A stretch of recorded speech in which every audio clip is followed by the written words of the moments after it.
আসসালামু আলাইকুম। কেমন আছেন সবাই? ভুলে গেছেন নিশ্চয়ই আমাকে।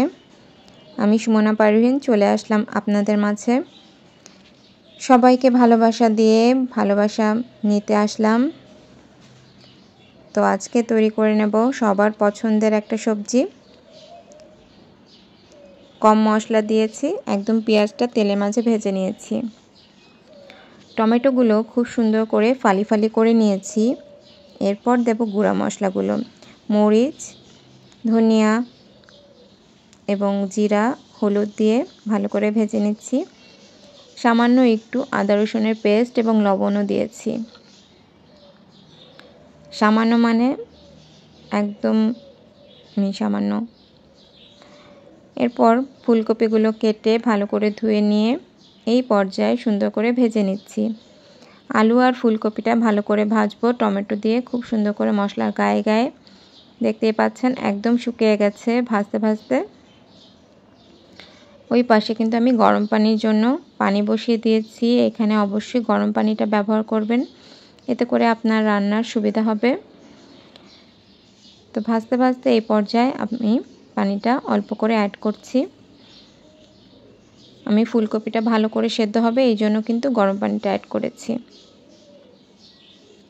আপনারা যারা ভালো করে রান্না জানেন তারা তো জানেন, কিন্তু নতুনরা যারা জানে না তারা কিন্তু অনেক ছোটোখাটো ভুল বুঝতে পারে না। আমি যেগুলো ফেস করেছি সেগুলো বললাম। তো দেখতে পাচ্ছেন খুব সুন্দর করে তরকারিটা আমি সিদ্ধ করে নেব।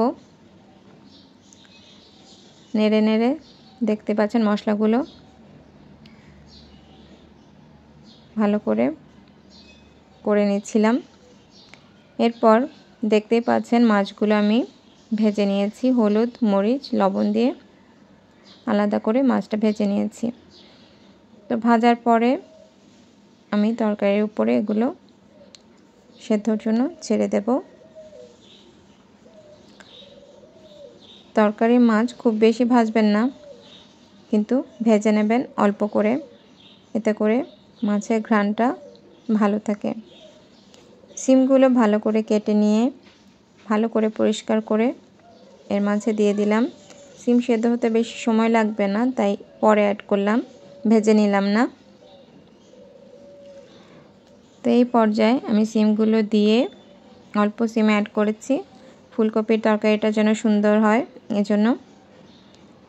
দেখতে পাচ্ছেন এই তরকারিটা আমার খুবই পছন্দের, খুবই মজা হয়। এই তরকারি দিয়ে ভাত খাওয়া যায় অনেক গুণ। মুখের স্বাদ না থাকলে এই তরকারিটা খেয়ে দেখবেন, অবশ্যই ভালো লাগবে। এভাবে তরকারি রান্না করলে বাচ্চারাও কিন্তু পছন্দ করে নেবে। দেখতেই পাচ্ছেন তরকারির কালারটা কিন্তু চলে এসেছে। আরও বেশি সেদ্ধ হওয়ার জন্য আমি ছেড়ে দেব এই পর্যায়ে। এখানে আপনি ঢাকতেও পারেন, না ঢাকলেও কোনো সমস্যা নেই, কারণ আমি তরকারিগুলো ভেজে নিয়েছি, সেদ্ধ হয়ে যাবে। এখন আমি কিছু কথা বলে দিই। তরকারি রান্নার আগে অবশ্যই সুন্দর করে তরকারিগুলো কেটে ধুয়ে নেবেন। অনেক তরকারি কাটার আগে ধুয়ে নিতে হয়।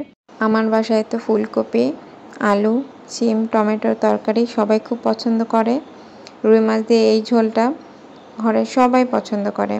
তো এক তরকারি যদি সবাই পছন্দ করে তাহলে অনেক ঝামেলা কমে যায়, কি বলেন? তো আজকের মতো বিদায় নিচ্ছি। আমাকে যদি ভালোবাসেন অবশ্যই লাইক কমেন্ট শেয়ার করে পাশে থাকবেন। আজকের মতো বিদায় নিচ্ছি, আমি সুমনা।